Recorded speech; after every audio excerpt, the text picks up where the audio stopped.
It's time once again to slip into your camo, grab your bow, and join us out in the field for another episode of the Up North Journal, presented by PSE Archery. The Up North Journal crew is knocked and ready to rock for another exciting adventure. So let's step outside and hit the trail. This episode of the Up North Journal podcast is brought to you by PSE Archery, Yamaha Outboards, Better the Hunt, Easy Cut, Packer Max, Deer Camp Coffee, Buck Baits, JPO Game Calls, Limwalker Game Calls, Wild Seasoning, Total Peep, Sunrise Archery, Scent Lock, and Scent Blocker. Hey, it's a Wednesday night. Yes, I know we're a day early. We told you last week that we would be on Thursday night. Well, we told a little white lie. You told the white lie, but you finally fessed up, and here we are live. Oh, you're going to blame it on me, huh? Yeah, well. I see how you are. Absolutely. There's no better person to blame it on but you. Well, tonight, we come on tonight simply for the fact that I'm not going to be around tomorrow. I'm heading to the North Woods, doing a little boating and a little camping, and maybe do a little plundering around in the woods. So I thought, well, let's just do the show on Wednesday night instead of skipping one, because we got our special guest on tonight. So you want to make sure and stay tuned in here. Right, exactly. And you know what? Hopefully, we're supposed to have some more bad thunderstorms come through tonight. Hopefully, up north is good to you. Yeah, that's kind of what I worry about, just a little bit, just for the simple fact that it's they're saying it's going to be really nasty up there. I hope when we get up there that we got power. I hope there's no trees down in the campground, that kind of stuff. So right. So we will see. But I tell you what, you ready to kick this thing off? Yep, today? Let's do it. All right, here we go. Stand by in 3, 2, and 1. Welcome back to another episode of the Up North Journal, everybody. I'm host Mike Adams, sitting in the cabin tonight on a Wednesday night instead of Thursday. That's right. It is night. The last show that we're going to do for July. Where's the year gone? You know what? Yeah, we talk about this every year, right? And it's like I don't know if it's just because we're consistently doing shows, you know. It's just like all of a sudden here we are, end of July. Yeah, and we're sitting here going, it's nuts, okay. Man. It's crazy, but you know, I mean, we're less than 70 days of deer season now. I know, right? I mean, we're closing in out and going under 60 now. I know, it's amazing. So you know, what better way to talk about this is, you know, our guest is we're gonna talk hunting, but I think we need to talk about some of our sponsors, because you might want to get over there to them so you can get your orders in for upcoming season. And one of those is Buck Baits. Absolutely, Buck Baits. I was at deer camp today. I brought you gifts. Yes, you did. From Buck Baits. Get on over, check Buck Baits out for your scents and stuff like that. If you want 20% off your order, go over there when you check out, use UNJ20 at buckbaits.com. I tell you what, I was watching YouTube. Sturgis was doing his plantings. We're looking at it. What better way? If you're thinking about getting your fall food plots in, check out Packer Max, and if you want $25 off your order there, give Lincoln a call, UNJ25, packermax.com.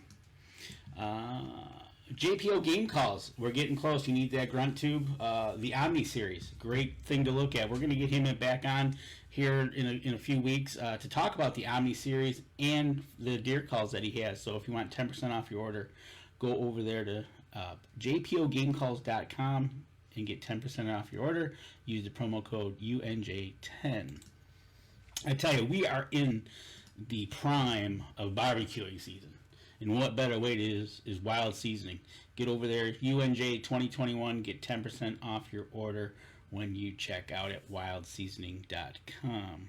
And like I told you, I brought you gifts. I brought you coffee. Yes, you did. And if you want, get over there, check out deercampcoffee.com. You can get 10% off your order when you use the promo code UNJ10. And I brought you... Actually, well, I want to brag a little bit about our own blend that we got here. You know, we're working with Deer Camp Coffee. We have our Up North Journal blends here. So we got the light, the medium roast, and the dark roast. So make sure if you go over to Deer Camp, the store or the website, ask for the UNJ coffee over there. and tell them we sent you over. But you brought me today whole bean. Whole bean. I brought you whole bean. And this is Delicious Porter Brew medium roast. So, You had the stout brew. Yep. That's Now- what I got right now. Yep. Now you got the porter brew. Yeah, cold. This is cold brew. Yep. It's cold brew, and you can check that out and enjoy that I'm becoming a in coffee your snob. in your new mug. That's right. How you like that right there? I know, right? So- And we would not be amiss if we went up way up to Newberry. We went up there and we checked out the 72 degrees out in Newberry, where you can go to Cider's, have a pizza, and get some deer camp coffee up there. That's right. I lost my live feed here. You lost your live feed? Well, I Yeah. got the live feed up right now, and I tell you what, it's a bit windy and it's looking really nice up there. So Let me see if I can. There it is. Okay, here it is. We got to show them there. I know, right? So there you big go. thanks to FM 123 that carries our show for us up there in Newberry. If you're up there, like Danny said, stop in at Cedars, grab you a pizza, grab you some deer camp coffee, and enjoy that nice weather that they're having up there right now. 72 degrees and sunny. Hope it right. stays that way, right? Well, if the storms get out there tonight. Right. So, well, let's get into it tonight, man. Yeah, let's get into it. One of our PSE teammates, we see him every year at the ATA show. When we get to go, we didn't get to go last year. I know we didn't get to go, but we still stay in contact. And Tim Andrus, how you doing, buddy? For Rush Outdoors. Hello, Michigan. Hey, New York. What's going on? Well, I was listening to you guys there. Summer is flying by for us right here. I don't know about you guys. Man, I tell you what, here in Michigan, we're bumping on almost 60 days till archery season. That doesn't seem possible. No, I was shooting the bow this morning. We filmed filmed 2 episodes this morning for the TV show, and it feels good. Feels good to be shooting the bow. I was really excited, thinking I was going to draw a tag for Wyoming Antelope. I go every other year, and Wyoming Game and Fish decided they wanted to cut the non-resident, or all the tags for antelope by like 3,000, I think. So I didn't draw. So I've got to wait now till South Dakota for mule deer. when is that? Around the 25th, 26th of October. Okay. All right. So I didn't draw Montana this year. It was a tough year, and the deer gods weren't great to me for drawing tags. I guess not. There's all kinds of speculation. Some said they cut back. I think a lot of guys got held back because of I hate the word now, COVID. When everything was locked down, people saved some money, and they want to go on a hunt. They want to have some fun. Things are opening back up, hopefully. I tell you what, I don't know about you and your, you have one of your sponsors running stores over there. I don't know about you, but we've been in the Cabela's, and I was at Bass Pro last night, matter of fact. But man, I tell you, the place is crawling with people wanting to do. If it's not fishing, they're at the gun counter wanting to buy something to shoot. And ammo is still tough to find. You know what? That we won't even go there because that is like finding gold. That's almost finding like plywood. Okay. Don't get me started. Yeah, on I that. had someone ask me how I'm set, and it started a year ago, April, when I started noticing people were getting a little, buying a lot.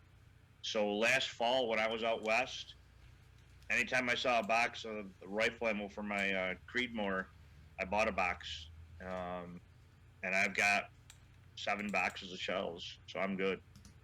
So you're ready to? I got arrows. You're ready to put some meat in the freezer then? Yes, sir. Gotta like Yes, that. sir. Had some on the grill today, matter of fact. What do you think the reason is for Wyoming cutting back on antelope tags? I mean, are they worried? They said they had a fawn mortality, and then I read their numbers were down. But my gosh, where I was 2 years ago, the place is loaded. One time I had probably 50, 60 antelope within a 50-yard circle of my blind. Wow. And I couldn't shoot because I was afraid of blowing through one to the other one. You know what? I think I remember that episode because if I remember right, I think you had a discussion. You had to wait, and you were like, it was like you had so many around you that you just needed to Right.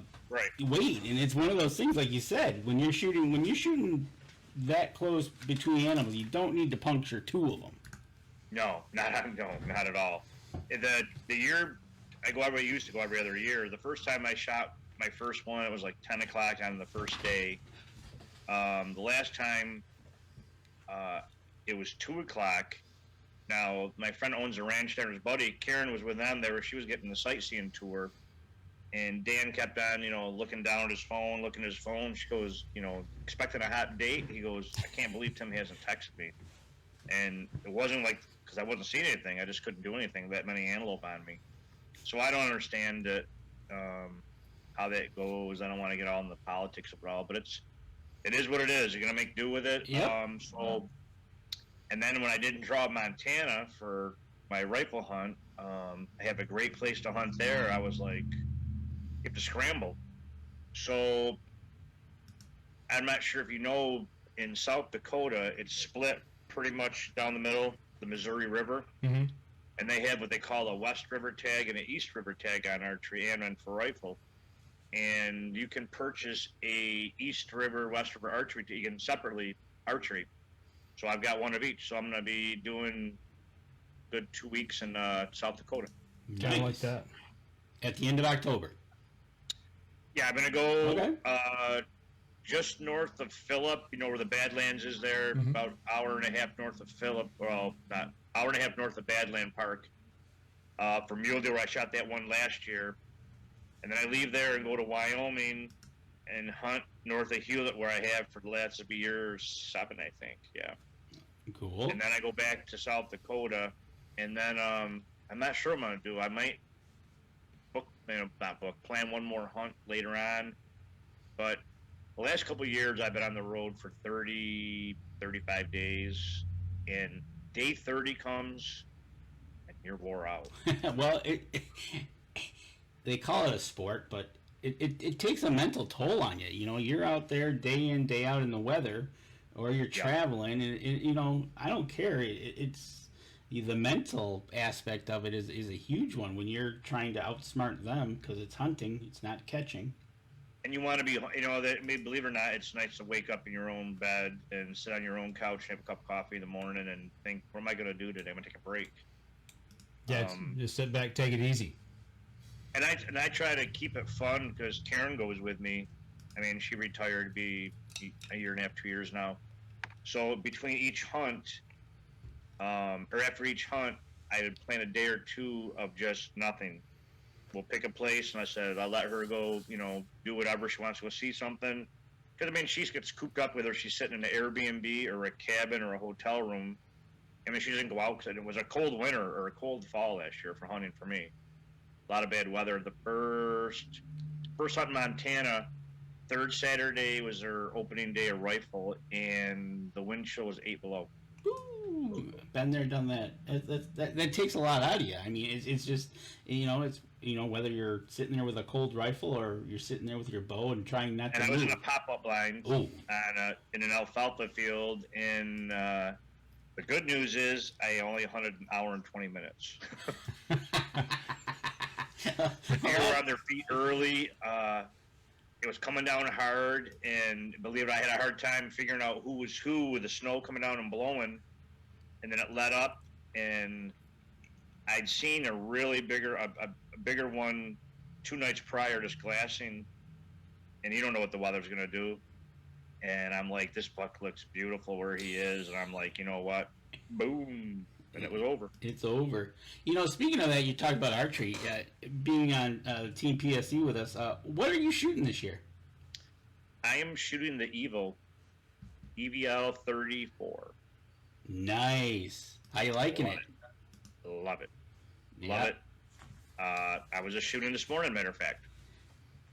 Easy setup, isn't it? It's, yeah. We did an episode filming this morning with a lot of our Fairdyne products. We had the Black Target and the Glendale. And I was shooting it today, and it's such a forgiving bow. The brace height is, I forget the number on what it is, but it's forgiving. It shoots great. All their bows. It doesn't matter what I've had. The 35, the Evo 35, the Expedite. I've got the NXT, whatever is there. They're all good shoot bows. Yep. Mike is shooting the 32, and I'm shooting the 34. So that's what we're going to be shooting here. We're going to go get them set up here. We got a couple of shoots coming up towards the end of the month, some 3D shoots we'd like to get to. But like you said, I mean, those bows shoot smooth. Last year, Mike, it was in my memories for Facebook. When we went out last year, we set up our bows. And Oh yeah, went out and set them up and went out and shot a 3D course. They were that easy. You know? Right, almost out of the box. It's just PSE is so easy. Yeah, no doubt. It's they're a great company to deal with. You know, if I ever have any questions or anything, phone call away and it gets taken care of. Absolutely, it's awesome. But that's awesome. Great. It is. I got a question for you from Mark Coleman. Mark Coleman, who obviously we get to catch him on a good night. That's right. So Tim, what do you do when you are on the hunting spree and you or your hunting partner wake up feeling under the weather? Time is money. Do you still go out? I have a perfect example. One of my wood times in Montana. We had gone out and got in there, and the season was already open, and we wanted to glass the river bottoms from up high where the deer were coming out. So we went to this truck stop outside of Miles City, Montana, and I got everything omelet because I knew we were going to spend the whole afternoon out there. We're going to sit in the truck. We're not going to move. We're just going to glass, get set up for the next day. And I started getting sick. I started not feeling right. And we got through the night, got back to the hotel, and I woke up in the middle of the night. Was just Montezuma's revenge. I mean, it just was terrible. And I got up that morning with like the water pouring off me and tried to go out and was just struggling. Came back and stayed in the bed for 2 days, and I'm like, I can't do this. Couldn't eat anything, couldn't keep anything down. And went back out in a snowstorm, shot my buck, and we drove to the hospital in Miles City. So we get there, and they don't have a doctor stays there. They had to call it. They have an emergency room. They got to call a doctor, and then, I mean, this is back a while ago. And this big cowboy walks in, and he looks at me, and I still have blood under my fingernails from gutting the deer. The deer is steaming in the back of the truck, and he walks in, and he goes, "Is that your deer back there?" I'm like, "It is." And I had food poisoning. Wow. And Really? I was pretty sick. I was dehydrated. They had to put an IV in me and get some fluid back into me. And it took a hard time to get back to it. So, yes, I don't recommend it after going through it because it was tough. I should have went to the hospital earlier. I waited. And when it's hunting season, you want to go. And it doesn't even have to be hunting season. This year, I was speaking at a Whitetails Unlimited dinner in Pennsylvania. And the night before, Karen and I went out to dinner, and they have this bruschetta. They always have for an appetizer, so we got it. Well, when it came, there was meat on top of it, and the Lurtle goes, "Oh, I didn't tell you it was salmon bruschetta. It was raw, like a salmon belly, like on top." I'm like, "Oh, that's cool." Well, I was eating it, and it was kind of tough. Like, it had been sitting out for a while. Karen wouldn't eat it, and then, so Dummy did. And the next day, not only was it a dinner that I had to do, during the day there was a small little show there. I was doing seminars. I had 3 seminars on a Saturday. I had a 10, a 2, and a 4. Then I'd go right into the dinner. And I got food poisoning. Oof. And I got up.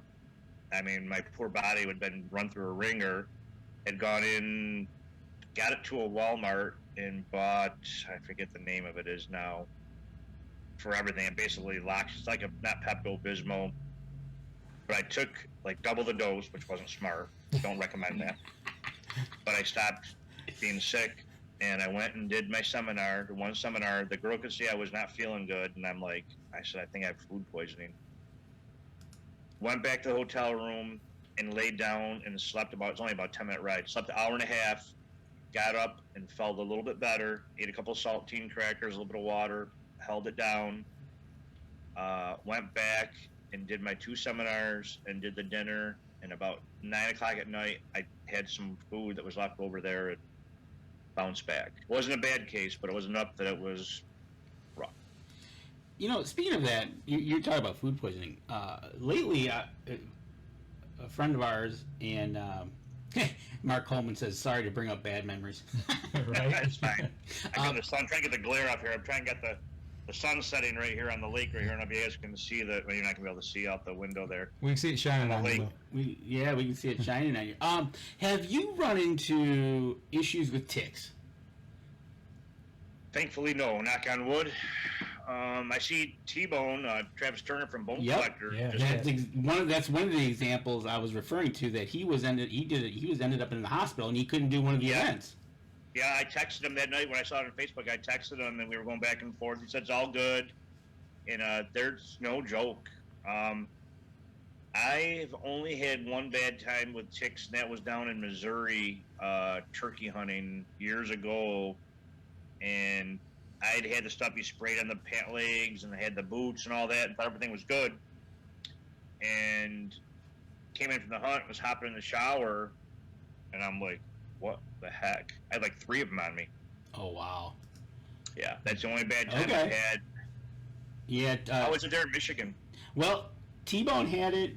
A friend of ours, Josh Blosser in Wisconsin, who's a professional walleye fisherman, he was out the day before the tournament, Wisconsin, in right? Wisconsin, and all of a sudden he kind of couldn't do it. He could not even reel in his rod, and he's like, I got to go to the hospital. And they kind of tracked it back to a It's tick scary. bite. Yeah, isn't it? And he made it back. They got him antibiotics, so he made it strong enough to fish in the tournament.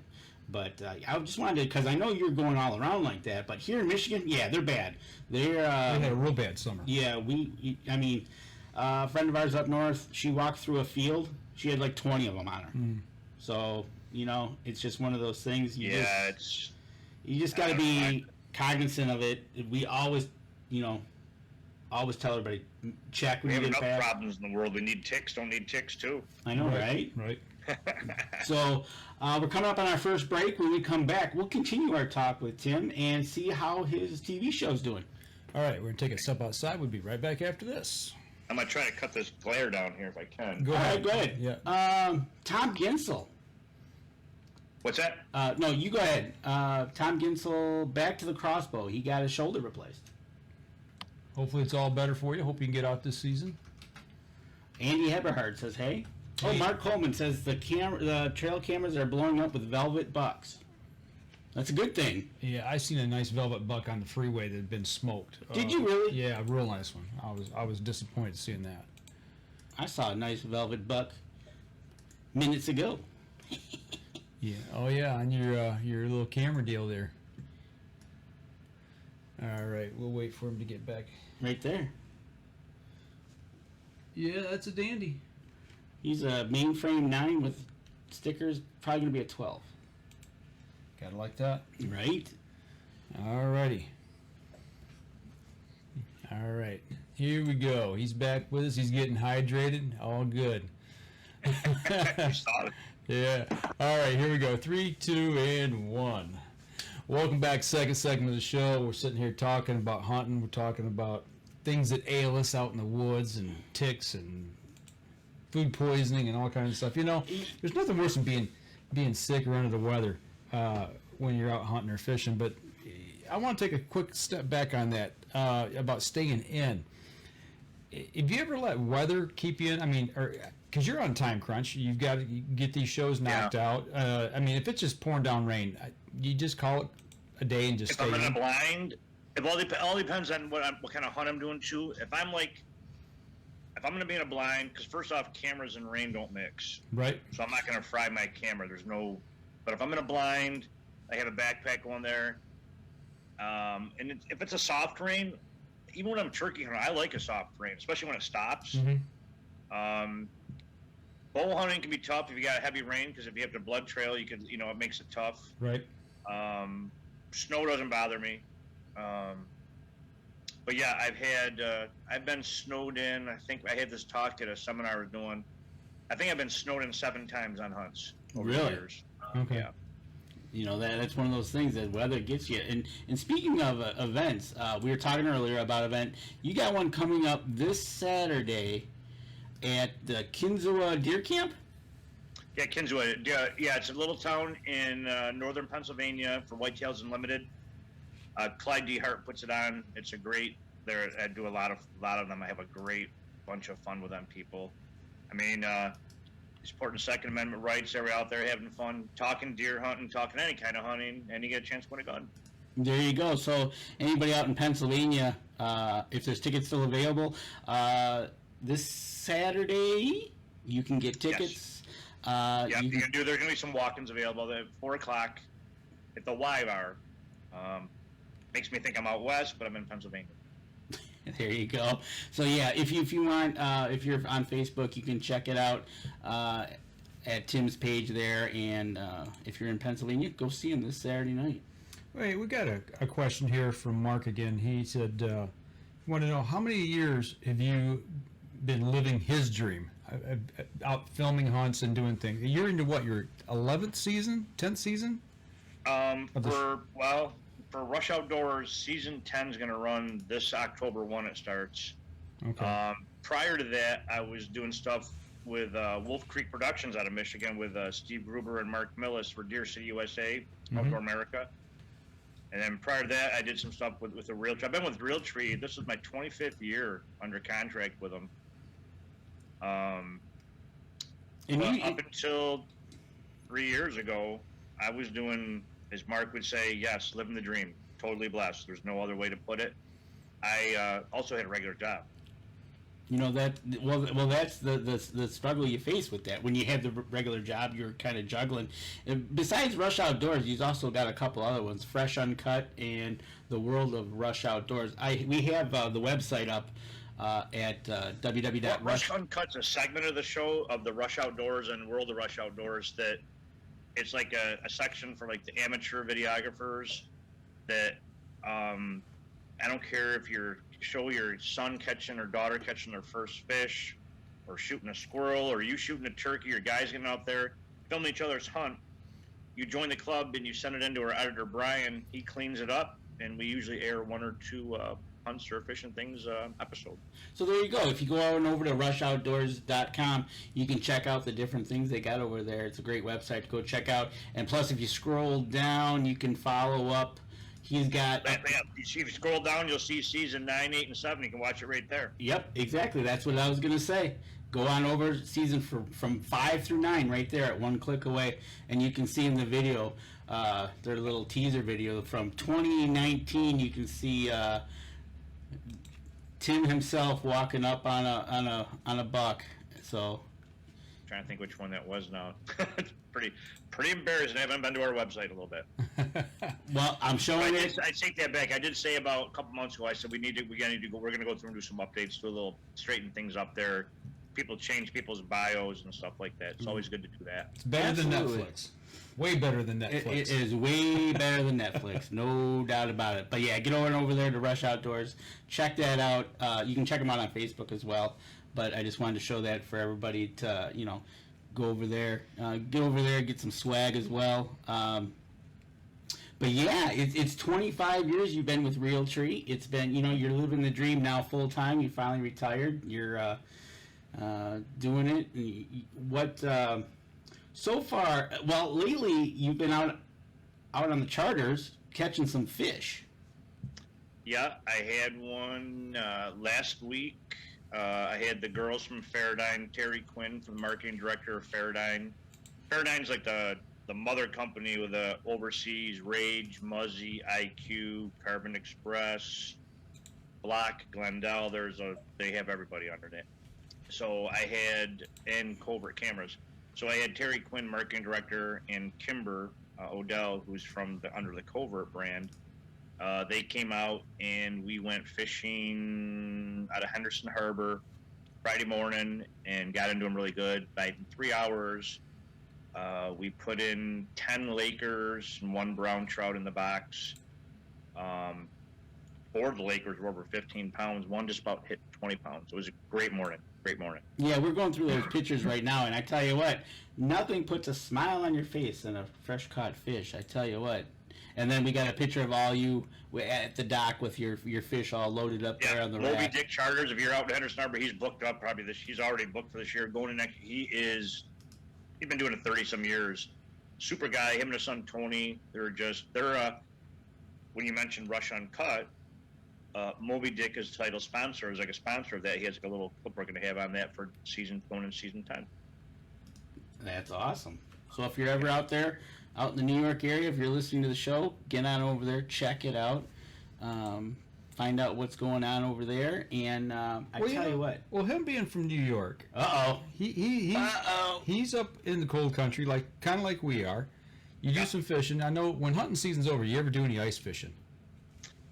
Yes, we went. I went once this year, and you want to hear a good story. This is a good one. I hope your viewers got the night to hear the story. We fish over to the east of us in Wayne County, who is one of our sponsors, is our closed caption sponsor for the show. And it's a place called Sodus Bay. Fantastic fishing, whether you're going through the ice or on a boat or off the shore. So we went ice fishing for perch. And my one buddy, John Lawrence, who's on the show there, is a fanatic on ice fishing. And so it's about a 2-hour drive almost. So we get there right about 6 o'clock when the bait shop opens. The last half hour was a white knuckle ride through snow and everything else. We buy our bait. We bought more bait than we needed for probably all of us to go. But we figured we were going to get into them, so we're going to be ready. And his truck had a quad on it, and he has a homemade sled he made to pull out 2 fishing huts. There's 3 of us. And so we unload the quad, it's sitting there running, pop, pop, pop, pop, pop, and it died. So he goes to start it, battery's dead. Oh, no. Hey, so we need to jump. So we take the thing up to jump it. Well, the jumper cables can't get on to the battery because the bracket's in the way. So I go to my truck, get my little toolbox. Guess what? At the garage. And John doesn't have his. He has everything but what we need. So a guy comes over, he has a wrong size socket, but I put a piece of cloth over the nut to make it tight, push it on there, cranked off one side, the other side wouldn't get off. So we had to bend the bracket up to get the jumper cables on. Got it started, boom, boom, we're ready to go. So now we have to put everything back together, load up the sled, and I said, our editor Brian was fishing with us, and I said, you guys go ahead, we're going about a mile out. I said, I'll just follow the tracks because I'm not going to see where you are with the snow coming down. Just come back and get me whenever you get the tent set up. I'm just going to do a slow walk, So they leave, and I start trudging down there walking, and as the snow would blow, then would let up, and I could see they're sitting there. I go, are they waiting for me? They really think I'm going to get lost? Well, then I see stuff coming off the sled. I'm like, what are they doing? So I get up there. Well, there was a soft spot. You know how that happens. Yeah. And it was just on top. Well, it was a soft spot, then it refroze, but it made a ridge. So that sled was going, and it didn't slide out of that hole. The one ski caught, wouldn't budge. Of course, the quad's running. The sled fell apart. Oh, no. There's no other way to put it. The wheels fell off. It was terrible. Oh, man. So we had the bigger fish hut we put on the bottom and stacked everything on it, bungee cords and straps, and we dragged it across the ice. We are not giving up. We are still going to go. We're going to get fishing. They had all that bait bought. They're going to fish, right? Yeah. So we get the holes dug, got the tent set up, get the rods on there, and they're still in there talking whatever, and I've got a double 2 minnows on there. Boop, I'm down the hole around 30 foot of water. I'm boom, fish on, and then John started, and we're like, yeah. And Brian, our editor's in the other one. He's like the filming Nazi, and he yells over, "Hey, you better have them cameras running." I'm like, "You're right." So we have the GoPros, and I have the GoPro. I get the newest one is there. I can, I have it on the stick. I stick it right down the hole to show that when the fish comes up, pretty cool looking. Well, I've got mine already on there. John has got his knee, sitting like this. He's got the camera on there, and he's farting around. and he moved, and I heard kapunk. And I look at him, like, what was that? He goes, my GoPro's 30 foot down on the bottom of the Sodas Bay. Yeah. Man, they went for 3 weeks old or 3 months old, whatever it was, it still hurt. Oh. So we got he wasn't too happy, but it is what it is. So we started fishing, and then if you were looking on like my Facebook there, we got into him pretty quick there. We were cooking. He was cooking breakfast in the hut, and we're having venison breakfast sausage, and we got eggs, and we've got pancakes. And if there's one picture on my thing, I got the plate in my lap, and I'm reeling the fish. And finally, I see he goes, "Are you gonna put your rod down?" I go, "I'm not stopping. I want perch fillets in the freezer." Oh my god! I tell you what, that is something. Some of the funnest times you have is out on the ice, and whether you're catching fish or not, there's always a story. Always a story.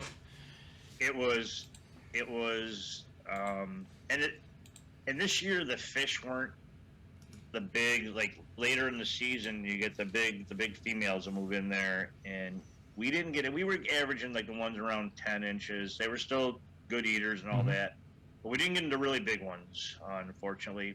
Some friends went a week later and they did a little bit better. I forget how many fish we ended up keeping. I think we kept maybe 30. Nice. For the three of us, yeah. And the minnows, John didn't go. He left them in his garage, and it's not heated, but it's connected to his house. He kept the minnows in there, and he went like 10 days later, and the minnows were still fine. He Really? used the same minnows. Oh, that's awesome. You believe that? So you got your money's worth out of the minnows. Yeah. Okay, that's good. That's good.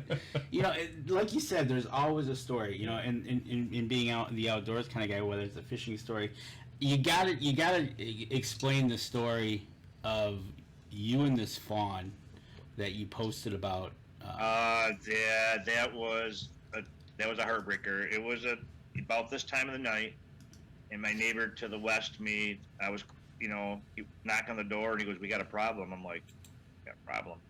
And like I said, I live on the lake, and where his is, we have a cement wall, and it's probably about a 7-8 foot drop, and there's about this much shoreline, and the water's lapping in there. The water's still high; it's going down now.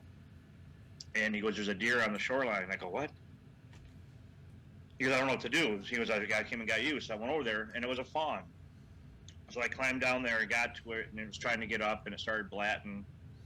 And I could see it had a wound on its hind leg, nothing bad. And so I picked it up, and I thought maybe it was just confused, but the water was a storm was coming in there, and the waves were starting to lift. Matter of fact, my feet got wet getting him or her off the water. So I get up in the yard and I put her down, and it can stand, but it's holding the one leg up. And I'm looking at it, I go, there's a rehab. I go, "Where's the mom?" I mean, it could be anywhere. And over on that side, it's open, and there's nothing there. And I think it had been there for a while. I don't know if it got in the lake and came down. So I came inside, and they called the New York State, like the Game and Fish there. There was a rehab person only like 40 miles away. So she said, "Take a picture. I want to see the wound on the deer." So I took a picture, and she said, "Bring her on up." So we drove up.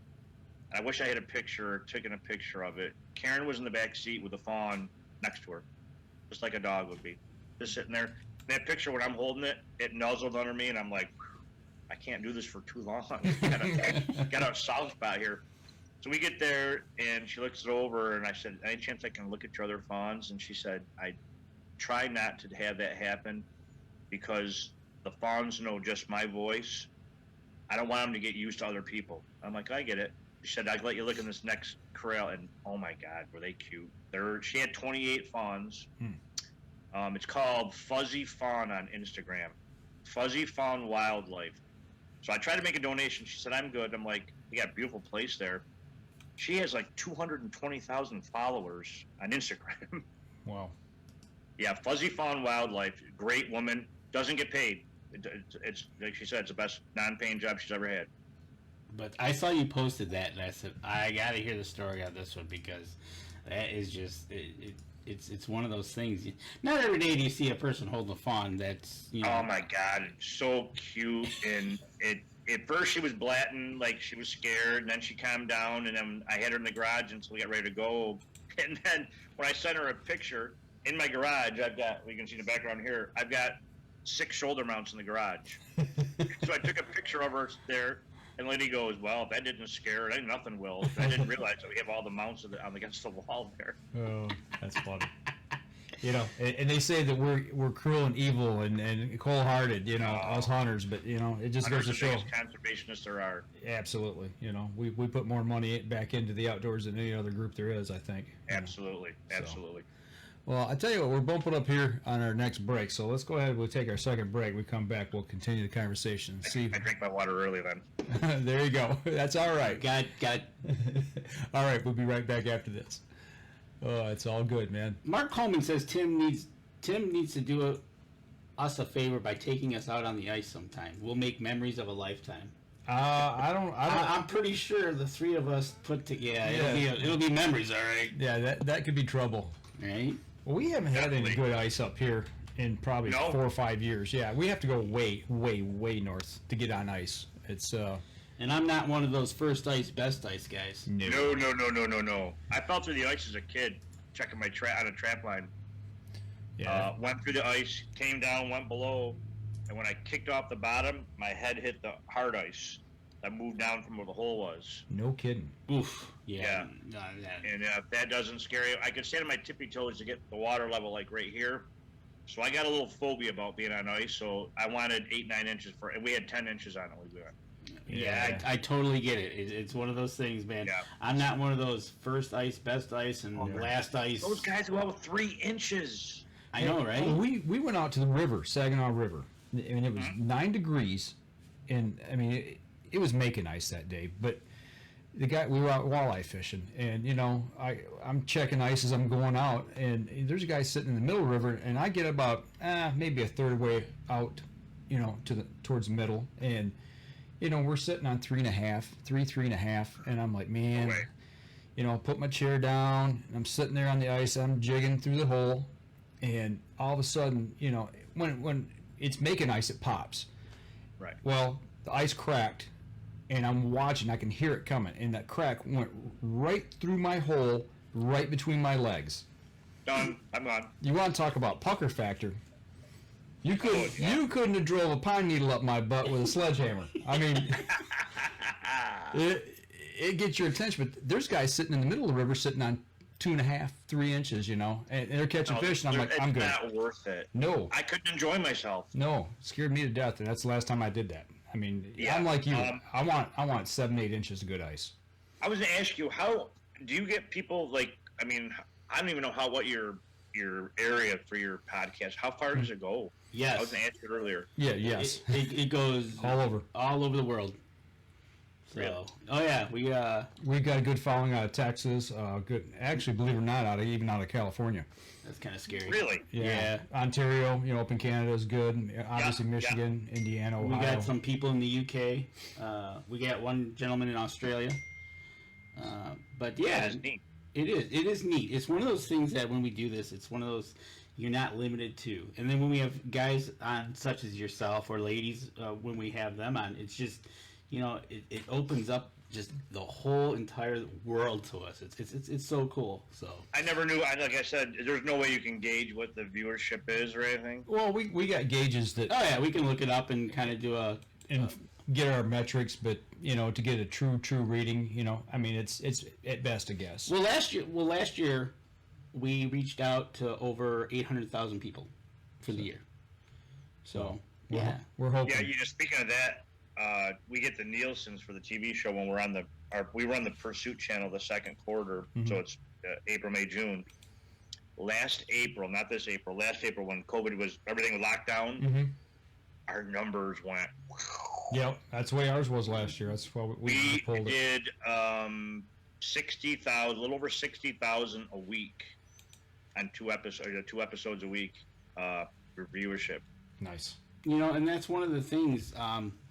With that favorite word of yours last year, people were just grabbing for anything. Yeah. It was whether you're stuck inside. Okay, what can I do? Let's go. Let's go start looking up these kinds of shows. Or you couldn't find a kayak last year. You couldn't Still find. can't. You just Still having a hard time finding kayaks. yeah. So Karen just bought one and had a tough time with it. Well, we were just up in Traverse City, my girlfriend and I, and we just happened to stop into one of the shops up there. And we're like, oh, they've got kayaks. And the guy said, no. He said, we put these up. They hang them from the ceiling, so people can look at them a lot easier. And there was probably 10 or 15. He goes, no, these are all sold. They're spoken for. We put them up here until people come get them, so we can actually show them. He goes, normally we have 50 or 60. So I thought by now we'd be back to normal, and now they're talking about this Delta variant, and I'm like, now they're saying a mask mandate might come back in certain areas. I'm like, I don't want to deal with that no more. By the way, I'm going to be in Novi next year. I got rebooked for Novi. Well, good. Well, hopefully everything calms down. I think we will. Yeah, I think they don't. There's no way we can't. Our country can't survive another one of these. Right. I'm booked right now. I'm holding off because right now, 5 out of 7 weeks from middle of January into March, I'm booked for shows. I have 2 weeks between and 7 weeks off, and then one of those weeks we're going to go to Florida.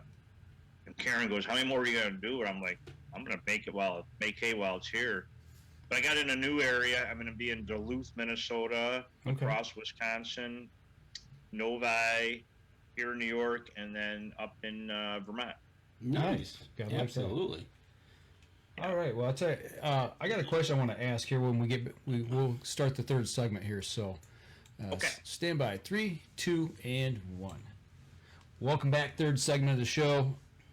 If you haven't watched the live stream, if you guys on the podcast, you got to watch, because during the commercial break, we cover a lot of ground. And actually, I got a question here that actually came out of what we were talking about, and it's on trapping. One of our viewers here, Mark, asked, trapping's awesome, so he must be on run his own trap line as well. I did up until about 5 years ago, but he says, how long was your line, and what was you after? What were you pursuing? Coon, fox, coyotes? Basically coon and muskrats, and this is back 30 years ago when I did, but I loved it. My buddy and I, we were like addicted to the Fur Fishing Game magazine, watching Tom Miranda.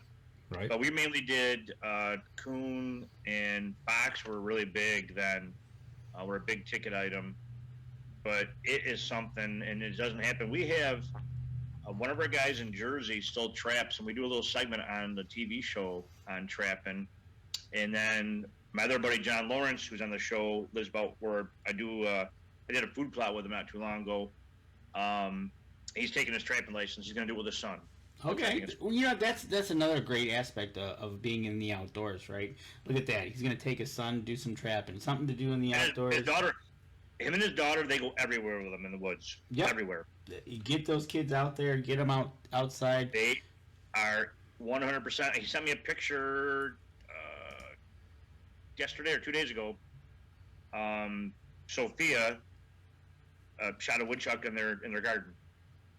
She's 9 years old. Didn't have a with chance. Boomer XR rifle. Get them started.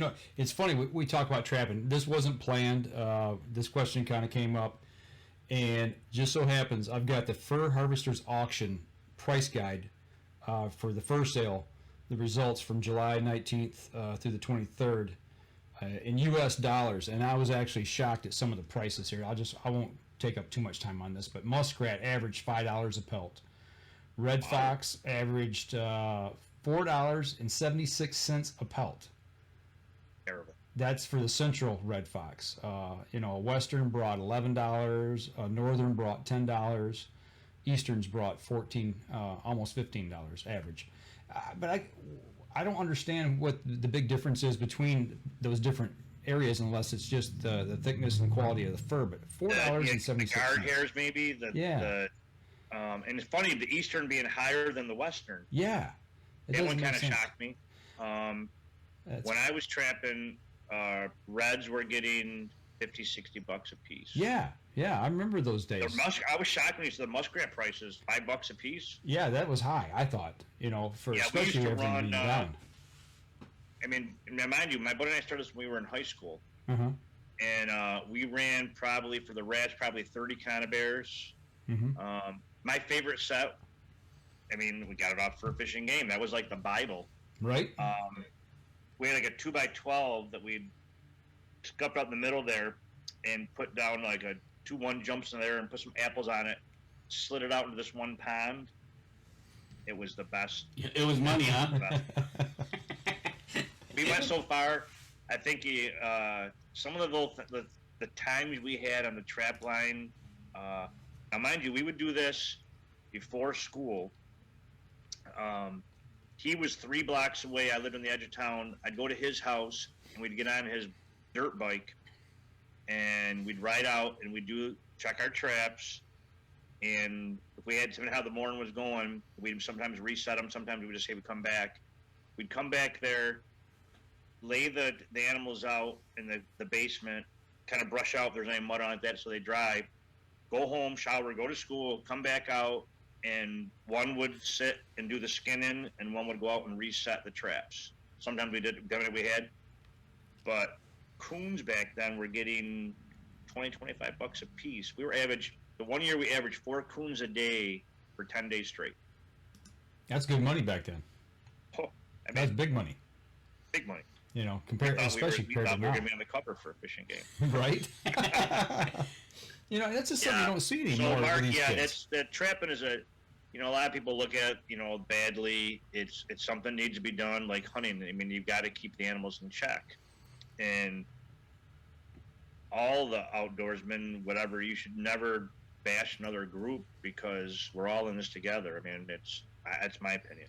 Well, Mike and I have always said our own worst enemy is each other because we seem to throw sand at each other's faces in our own sandbox. And it's like, would you guys just stop it? Can't play together. It's almost sometimes when you get into that crossbow bow thing and oh my gosh, right? They are, and we're all hunters. Right, exactly. Have fun. If you could use a slingshot, I'd use it. Right. It was legal. Yep. In the trapping, what better way to get kids started out? Yeah. They just don't do it anymore. They're too busy playing on their phones. You don't normally see. You get to see things. You get to see the sunrise. It's like deer hunting. You get to see stuff that most people will never experience. Exactly. Mark Coleman does say he was trapping early 80s when he was 13 and 14. The red fox was 100, grays were 65, coons were 15 to 30, and that was the 80s. So. Yeah, I was 81 to 84. Muskrats around $6 a piece here. That's why when he said 5, I was like, "Holy cow!" Yeah, they said there was a high demand this year for muskrat, which kind of shocks me. I don't know what they're using them for, but hey, more power to them. Collars, I think the collars and the I don't know. I always wanted to go to one of those trapping conventions too. I've been to one. Just to see it. I went to the National. It was in Escanaba, Michigan. And that matter of fact, that just popped up on my feed this week. I've been to Escanaba. That's a cool area. It is. It's a great area to be in. But we went up there for that just on a whim, and it's pretty cool. If you've never been to a trapping convention, you're here in the Midwest because they're normally, either in Ohio, Indiana, Illinois, Minnesota, or Wisconsin, Michigan. Go to them. I mean, it's something that if you've never been, it's worth going to at least once. Absolutely. It's just it's when I do seminars. I travel all over the country doing seminars at these outdoor expos, and one of the most popular ones is using the do's and don'ts of running a trail camera, and because everybody owns a trail camera these days, and except people in Arizona. What's that? Except people in Arizona now. Yeah. We'll get to that in just a minute, but continue on. So there's so many things you can do with a trail camera, and even if you're not a hunter, you're going to get pictures of wildlife. I mean, and then a lot of people think they're just for deer. I've got friends that use them for elk. They use them for turkey. I have one friend who does a lot of, out here, we have like ponds where they were digging the parkway that runs along the lake here. And there's like 1 and 3 acre ponds. They needed the topsoil. They needed soil for the fill. And great waterfowl hunting. Well, he does, the bottom of every trail camera's got a, I think a 1/4 20 hole. Mm-hmm. He takes stakes drills it out, puts a piece of thread around there, glues it in there, goes out in the water with his waders and puts it about this far off the water's edge and faces it whatever which way like that. It has one to the right, one to the left, and he gets pictures of them coming in. He has one sometimes on video, sometimes he hasn't. He knows what times they're lighting on the pond, what time they're leaving. And then he gets cool pictures when they're going, a wood duck swim by, or a mallard, or a shovel, or whatever is going to be swim by. And it's a scouting technique for him for waterfowl. And there's so many versatile uses for a game camera itself. And now that you got the cellular ones, you can sit at home and watch them come in, and it's just one of those things. One of our geese, Keith Bartholomew, one of our pro staffers, he's a deer killing machine, has a lease in Kentucky, 9.5, 10 hours away, wireless. That's scouting. Yep, I'm testing one out right now, and it's sitting in the UP, and it's sending me pictures 7 a.m. and 7 p.m. It ships them to me, and it's it's cool. Where I'm at right here, it doesn't, because I'm literally 30 yards from the Lake of Ontario. My closest neighbor to the north is Ontario, Canada, about 30 miles, and cell service is, here we have 2021. And cell service is spotty. So a wireless one that I've had before where I hunt, that'll keep searching and it just drains the battery down. You'll get like a week and it's dead. Really? So I went back to using the basic ones because they're towers that searches that goes on roam over there. And I've called Verizon. Give me my cell phone. My cell phone, I got to be on Wi-Fi assist in the house here.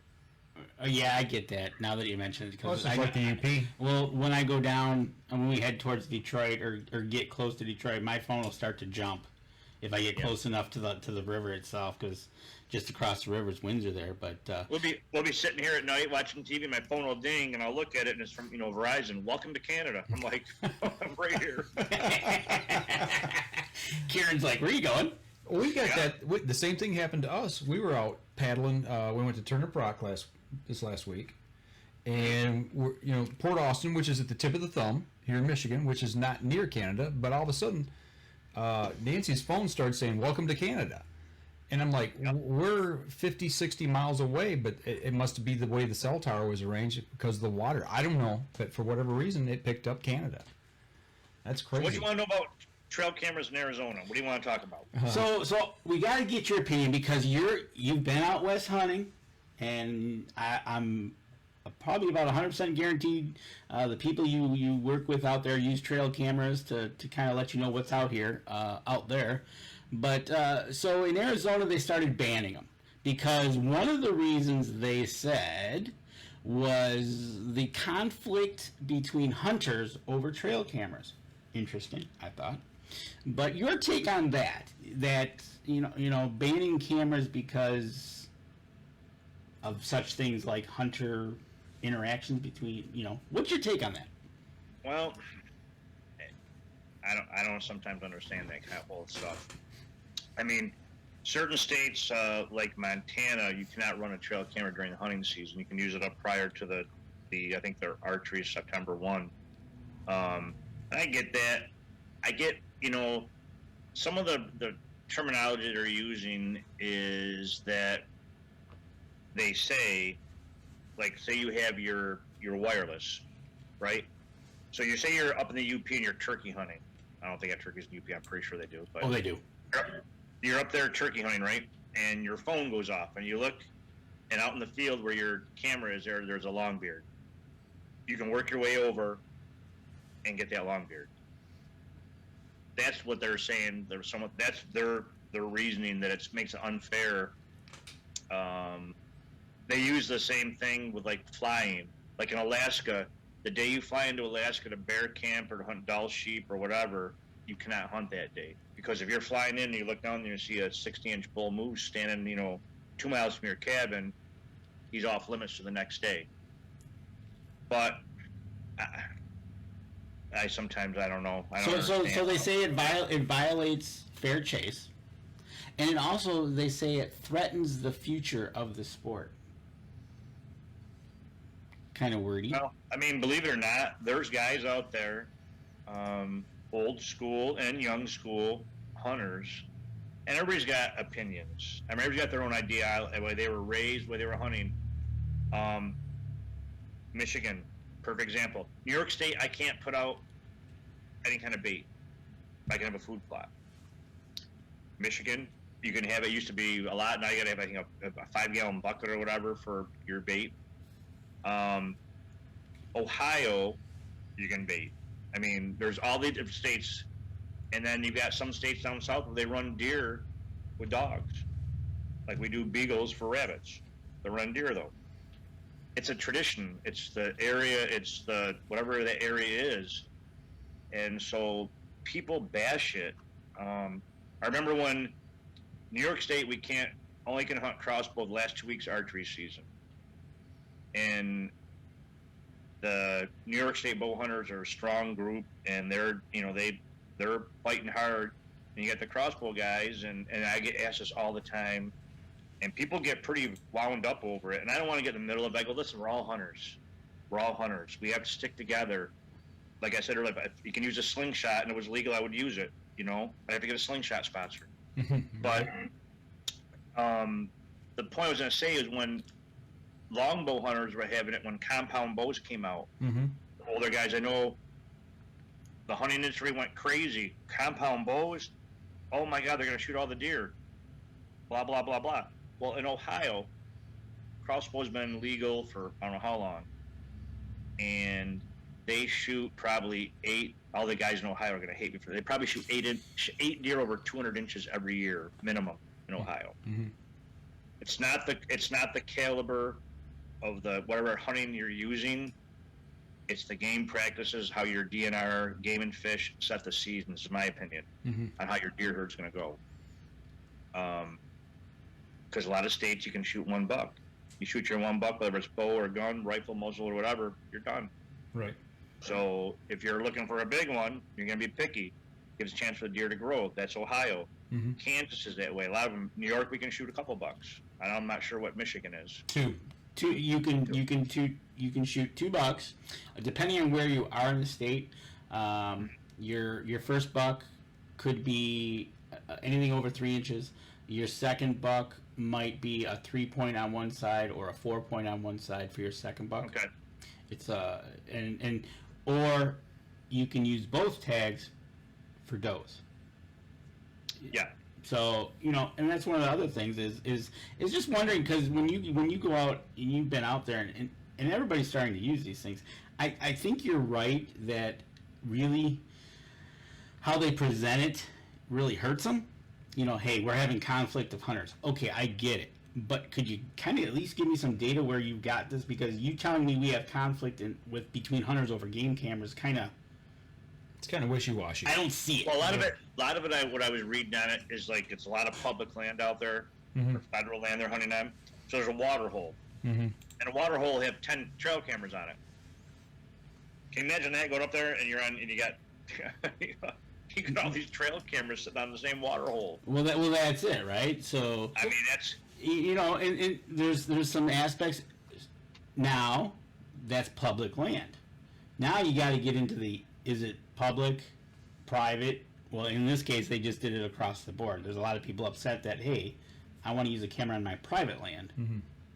So well, another thing, and it's different, and I get it to the guys that I've talked to. I've been going out west for 20 some years, or at least probably 23, 25 years, and non-residents in certain areas are frowned upon. You think?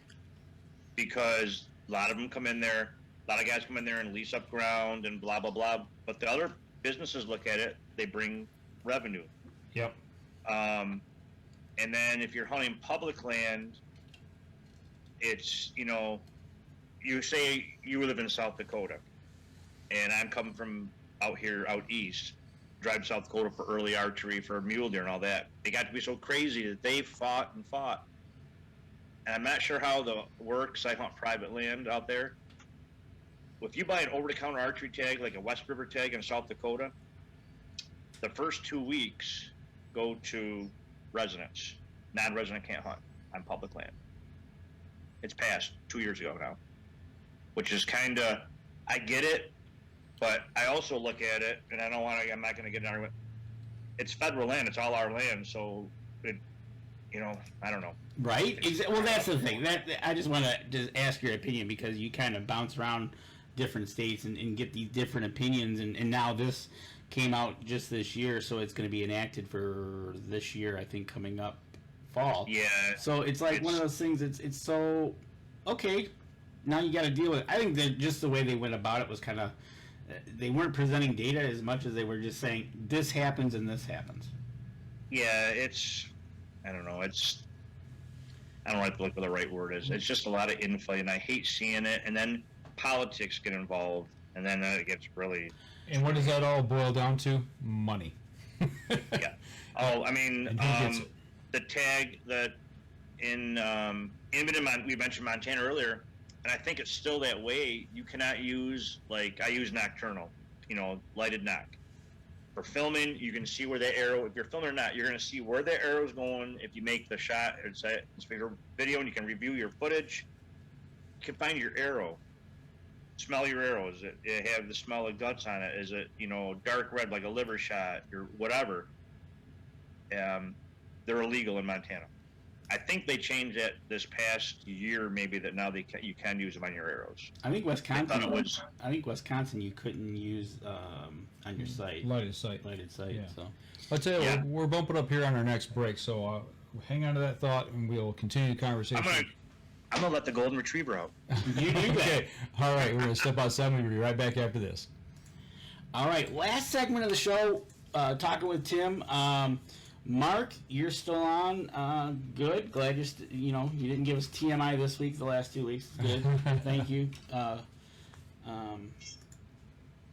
Mike, the rock photo you presented was magazine cover quality.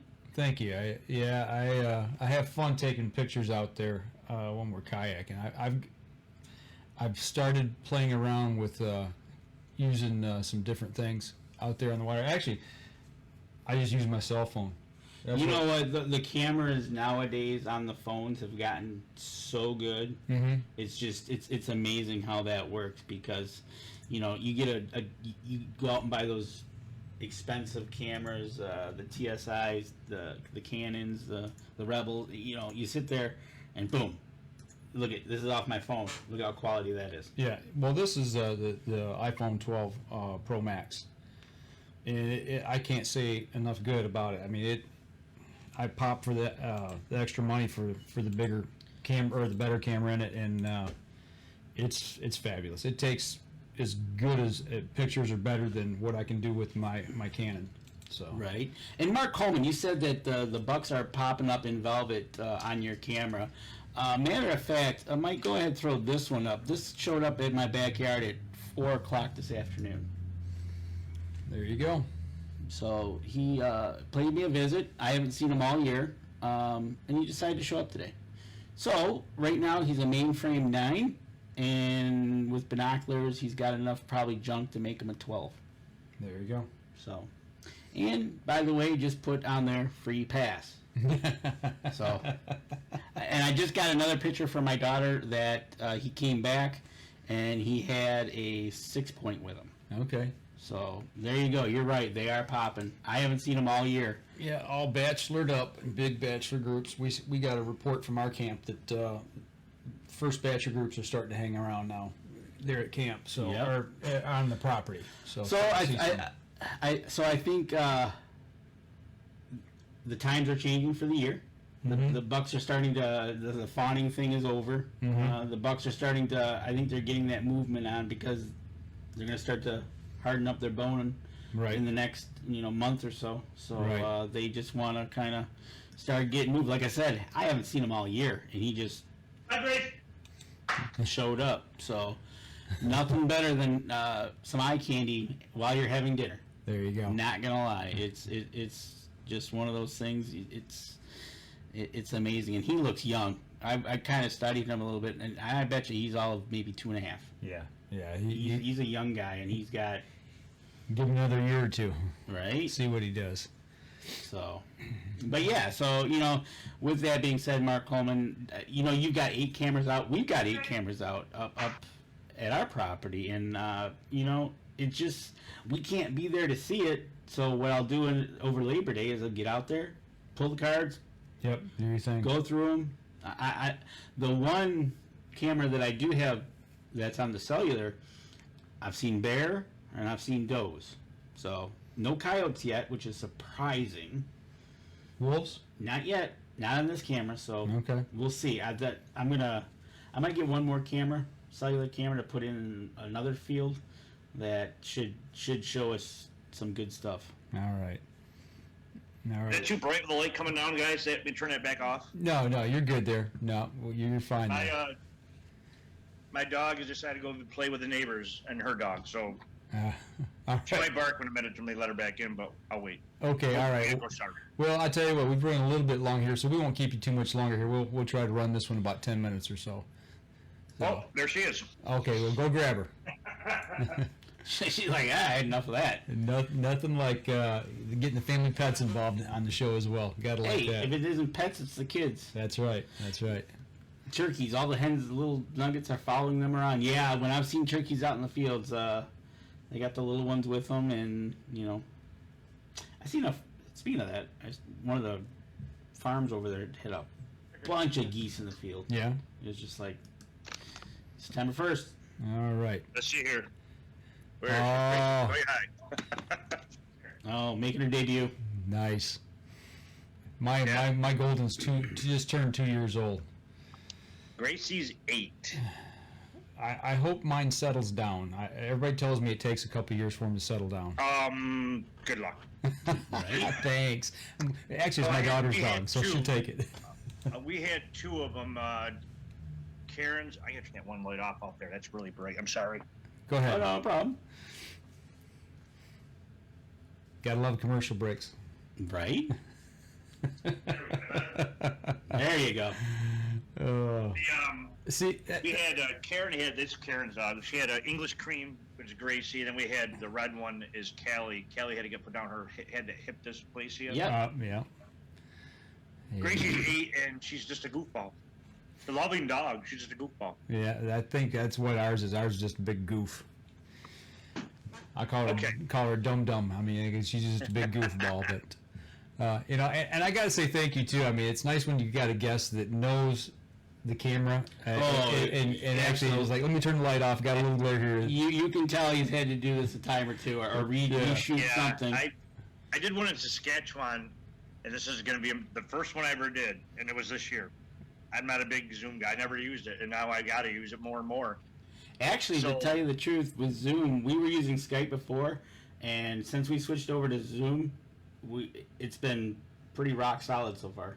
Yep, absolutely. So my first time, now I'm doing it with the guys up in Saskatchewan, Canada, where I did a show for them. They started doing a podcast, and so I go, yeah, there, and I'm like talking. I go, all of a sudden, bloop, went out there. They started. I could hear them. They couldn't hear me.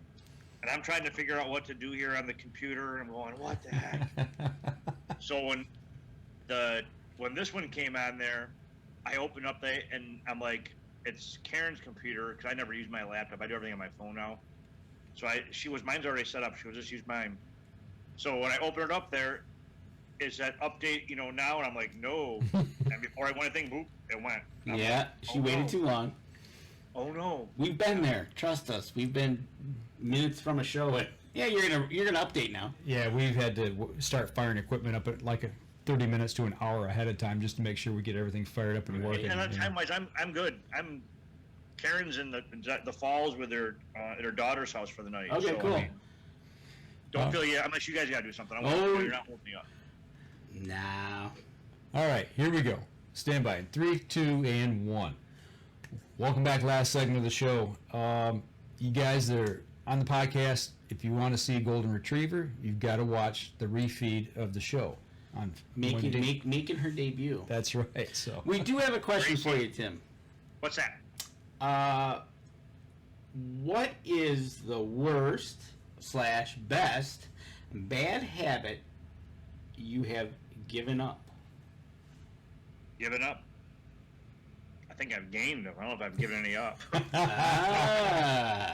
okay, well let me ask you. The worst habit that I have when I'm hunting, right here. Cell phone. looking at my phone or texting. It not has yet. I've lost a big animal, but I've lost some animals because of that right there. I think that's just That I natural now. stopped- A bad habit or good habit that I stopped, you said? Yeah. Well, for the last month, I've been trying to eat better, lose a little bit of weight, and I've lost like 8 pounds, whatever. All right. And I'm a chocoholic. You think? There was you there can't be- go wrong with that. I'd be probably there every day. And it was tough. You wouldn't think, and I'm not like candy bars, like cookies or brownies, and that's something that I've cut back. I mean, I have it as a treat. I tell if Karen buys them, I say hide them. And then she went shopping one day, and I was craving chocolate. I tore the kitchen apart trying to figure out where she hid them. I couldn't find them. Well, that's one of those things.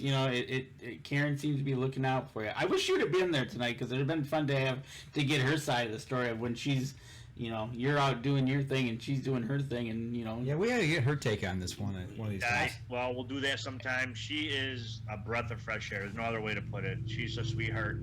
If you were to look at the pictures last year in Montana, I had a picture of her up with a buck that I killed, and her face is all red. My buddy goes, "Were you guys like in somewhere warm before you went on that hunt?" And she got a sunburn. And I go, "No, it's windburn."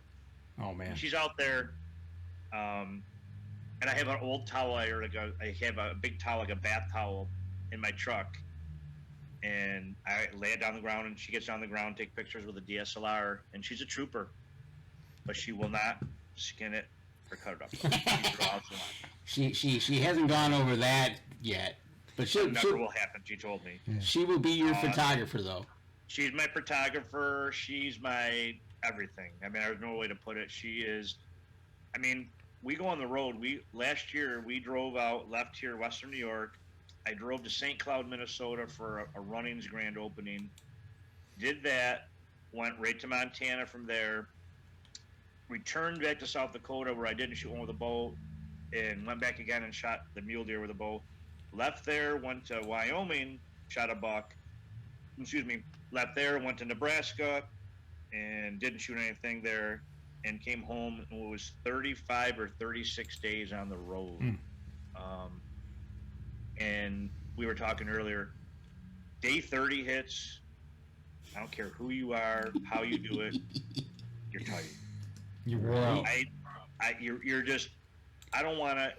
As much as I love it, I wish fall was like an extra 2 months to take, so I could have. I have to spread it out. It's a grind.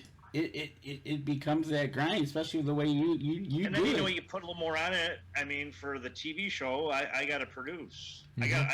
I got a little bit of pressure from the not from the sponsors, but they invest in us. I have to reciprocate. Absolutely. So when you're saying about the bad weather like that, I got a job to do. Yeah. It's a job. And that's a part. You don't want to make it to the point so much that it takes the fun out of it. So between each hunt, I try to leave 2 days for Karen, Right. and I'll say, "What do you want to do? We're gonna go do whatever you want to do." And her favorite place, she loves to go to Deadwood, South Dakota. So we go there, and it's the off season, and it's nice there, and it's pretty, and it's cold. We went to Rapid City last year. Out of the blue, she goes, "Let's go to Rapid City." I want to go to downtown Rapid City. There's a historic hotel. We went and did that. I'll go to a shopping mall. I'm not a big shopper, but that girl puts up with me when I'm out and goes out and takes pictures, helps me put up a ground blind or take down a ground blind, helps me. I can stand to go shopping at whatever one of those stores are. There you go. Well, without giving too much away, we all three of us talked before the show, and we were kind of talking about that a little bit. Here recently that we've got somebody that wants to spend time in the outdoors with us. How much more enjoyable or easier has that made what you do, having somebody that you care about, you love, that's right there side by side, that's actually partaking? Game changer. talk about that just a little bit. Yeah, it's a game. I mean, everybody, teases us, like that. And I mean, we don't, we have a disagreement. We don't argue. We would just, it's, whatever. I'm just happy. Because I used to do when I was working is I would fly out to Montana, hunt, fly back home. And I'd be like on the fall, like my fall vacation would work. I would work my tail off all the year. We could build up time. So I would be off like 6 weeks. So I'd fly home, be home for a day or two, fly back out to wherever, fly back home, bang, bang. And I always said, when I retire, I'm going to get in that truck and I'm going to drive out west. I'm not going to come back until I'm done. And I've done it 3 years now. This year, with the not drawing the tag in Montana, I kind of cut it back a little bit and added a trip in Wyoming in August, but the Wyoming Game and Fish didn't want me to have an antelope tag. So I'm going to be on the road right now as it stands like 24 days, 25 days, which is going to be nice. But then guess what I did? Or they haven't done yet. My buddy lives in northern Manitoba, and he wants me to come muzzleloader hunt for a few days. And now the borders are going to be open, hopefully by then, and it is going to be this month, I think. Who knows what stage we're going to be in with this whole COVID pandemic? It's a lot of driving though. Oh yeah, that's a haul. Not gonna lie. That's from here. I think it's 26 or 7 hours. Wow, that's It's a lot of driving. That's a lot of driving. And I'm only gonna be able to hunt 4 days because I got to get to South Dakota to bow hunt. So I don't know what I'm gonna do. I'm really leaning that I probably won't, except the deer up there have had no pressure for a year. Right. Except the locals hunting. So I mean, and his family owns a bunch of property there. So I'm thinking, they could be a big deer. To get that mentality going there. It draws you there. Oh, it's I'm addicted to it. Right? That and chocolate. Well, that's what drives us. So that is another question. Do you keep a journal? No, I've been saying for the last 10 years I was going to just write down everything, and then I never did. If you did, or have you ever thought about writing a book? Yep, I had someone approach me 2 years ago about it, and I've all the people in the world these days. You think everything's a sham anymore. You don't know. You can't trust the common man, unfortunately. And it wasn't so much. It was like on my excursion. It was like I do basically a lot of all my stuff is do it yourself, but I don't hunt privately or public land. I hunt private. Mm-hmm. I'll pay what they call a trespass fee. So I kind of have it to myself. And it's one of the seminars that I do, and it's when a guy came up to me a couple years ago. I think I was in South Dakota, at a show, and he said, "You ever thought about it?" And I go, "I have." But someone did one years ago. I saw that had almost the same thing. Plan a trip out there. If there had been no one out there, I probably would have done it because it's neat. But nowadays, who reads books anymore? We're back to this. It can be a digital book, I guess. Audiobook. Yeah. That's. If I have like a seminar that I do into these things, it's like, what states are hot? And everyone, ask me, I want to go on an elk hunt. I want to go on a moose hunt in Ontario where you can hunt on your own, or in Quebec. And I said, keep it easy. The first one, go with an antelope, go with a deer, something you can handle on your own that you're used to hunting. And if you're going to be doing it yourself, I mean, I had one guy that was him and his buddies were young, and I give them that they were all gung ho, and I go, has anybody ever shot an elk before? No. I go, do you know how big elk are? Yeah, they're big. Yeah. So I said, there's 4 of them. I go, so now you guys are in, say, Colorado. They were going to look at a Colorado elk hunt. They're going to hike back in, or you're going to set up a camp, and yada, yada, yada. I go, so now you hike all the way up there, you on your week vacation to hunt, and the first morning your buddy whacks a big bull way up in the dark timber. You're done hunting. You got to help him get that animal down there and get it hanging in the trees, get it quartered, and get it hanging cooling down. That's what the buddy system is. You got to have people that are going to be willing to give up their day, if not longer, to go up there, get the animal quartered, get it in bags, back down there, hang it in the tree so the bears don't get it. Now you've lost a day and a half of hunting. Are you willing to do that? Do you know how to do a quarter an animal? I didn't. My first time, I got pushed into it when I was filming for Wolf Creek Productions. We were on Outdoor America, and we were in Newfoundland on a moose hunt, and I shot a moose. And where it fell was a spot where we could just take the legs. There's 4 of us, and we flopped them on. Just went right down on the wagon. We took it back to the lodge of the tractor, and so I'm walking out there ready to watch the Newfies cut up my moose. And they're all walking by. And I'm like, hey, you guys gonna do it later on? And he's like, no, your buddy Mark says you guys are gonna do it. And I laughed. I go, okay. And I don't know if you know Mark Millis, Uncle Millie's call him. And he's sitting there with his knife. And I go, what are you doing? He goes, we're gonna do this. I go, have you ever done a moose before? He goes, nope. All this is a big deer, Tim. And he was right. And I did it. And we quartered it. And it was a lot of work for 2 people. You need a partner. Bottom line. I mean, the hind quarter of that thing, that weighed probably like one of our deer weigh in New York here, the hind quarters there. We quartered it and then pulled the hide off. The hide was super heavy. And if you can't, I can't see if I can get it on here or not. Wrong way. Which way I gotta go here? Hold on. I'm sorry. I'm going to get seasick here. You can't really tell on the back. No, you can't really tell over there. It's the wrong way. I'm over on this corner there. I have the moose hide still. I have the rug folded in half. I cut it down to size there. I kept the rug. I have the antlers too. Spent the next day boning it out. Half a day taking that hide and scraping all the fat off of it. And it turned warm. The flies were laying eggs on it. So, it's a lot of work. So I would tell people that. Remember that.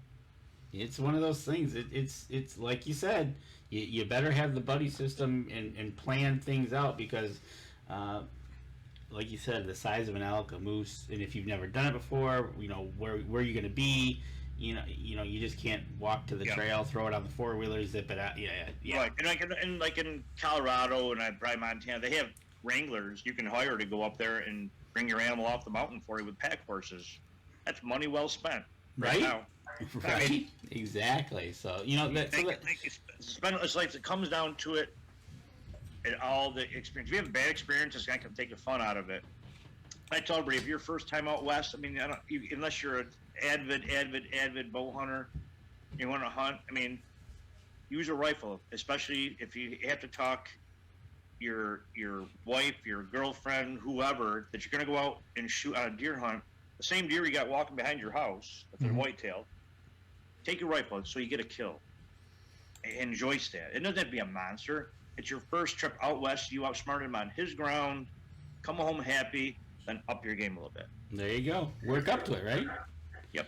I tell you what. I've done. I don't know how many trips out west. I think on my bio on Realtree's homepage. I mean, I was over 50 do-it-yourself trips out west. So the potential is there for an audiobook or write a book, but that's what Mark wanted to know. But I tell you what, all those days spent, all those hours spent out in the woods hunting, it does look like you do get to relax a little bit down in Florida every once in a while, down at the Riviera. You got a pretty good smile on your face there, you and Karen. Just it looks like in May there you were down there and you just kind of were relaxing. We went twice this year. We went twice. Yeah, I know you did. It's like, that's relaxing. So, fast forward to now, everything's opening up again. All these sports expos I've been booked for a bunch already for next year, which I'll see you guys in Novi at Outdoor Rama. I'm right now from the middle of January for 7 weeks. I'm gone in 5 states in 7 weeks. Which is going to soon be 6 states in 7 weeks because I'm going to go to Florida to take a break between doing things. I'm going to be in start in Vermont, up in northern Vermont for a sports show, the Yankee Classic. I'm going to go to the New York Sportsman's Expo here in New York. From there, I go to La Crosse, Wisconsin, to Duluth, Minnesota, back to Novi, Michigan, and I'm on hold pattern right now. There you go. So Tim's going to be a traveling fool with all these outdoor shows opening back up, and I tell you what, it'll be great to see you. You plan on going to ATA? Yeah. Oh yeah. Okay. So we'll probably see you there. But you know what? We're getting towards the end of the show, and again, it has been a great time with Tim. Always is. You guys come anytime. I'll be there for you. I tell you what, we got to get together probably at ATA, and we'll see what's up, and we'll get together. We always do. But, again, people, get out to rushoutdoors.com. Check out the shows that he's got going on over there. The new season's You can going go to my Facebook page. It's pretty much all my hunting stuff on there. Tim Andrus. You look for the goofy mug guy right here. And yeah, we got it up there on the screen for you that everybody can see that you're. If you request me, you ask me questions. That's what I do. I love it. Exactly. We do it for the passion. Exactly. But it's been great having you, Tim. Like I said, go visit Rush Outdoors. New season starts, I think, October, right? October 1. There you go, season number 10. And you can go back on the website, check out past seasons, see what fun he has out in the woods with him and his gang over there at Rush Outdoors. Well, I'll tell you what, for those of you on the podcast, we're going to wrap up the show here.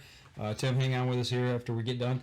And for those of you on the podcast, don't forget, go over to iTunes. If you're listening to us on iTunes, give us a review over there. Go check out all of Tim's social media. Give him a like, follow, share. Do the same for us. Share the show as well. And we'll be back next week. Chris Kreiner, a coyote whacking maniac. And actually, we're going to talk a little bit about his night hunts that he does. And we're going to talk also about using a suppressor. So he's got some info for us on that. So make sure you tune in next Thursday night. So we'll be back again then. So for those of you on the podcast, that'll do it for us this week. Y'all take care. Those of you on the live stream, if you got any questions here real quick, we'll entertain a few if you've got them. Otherwise, we're going to ramp things up. Yeah, Mark's going to check him out, and Tom Gensel says good stuff again. We tried. Yeah, Mr. Gensel, all the way from Flushing, Michigan, that long distance. You could throw a rock from here and hit him. Yeah, I think so. A frisbee. I'll give you a frisbee. Okay. You can't throw a rock. I could throw a rock. I know. So, but no, man, it's good having you on again this week. We really like talking with you guys, and we gotta get Karen on the show. I'll tell her. We'll have to get her take. That's something we've never done. Kind of neat. You get a girl's perspective. That's what we want. Yeah, absolutely. Because that's something that we've not done before, and I think would be. I think it'd go over good. I think it'd be a good show. It'd be entertaining. We'd also be insightful, especially for those guys who might not have somebody that's really, what do I want to say? Into it? Into the outdoors, or trying to figure out a way to get their spouse or girlfriend into the outdoors. Maybe we got a few tips. That's one of the guys. I think the rings I used to tell for years. We're not on there, right? Oh yeah, we're still live. We're still broadcasting. So, I was gonna be a little colorful there.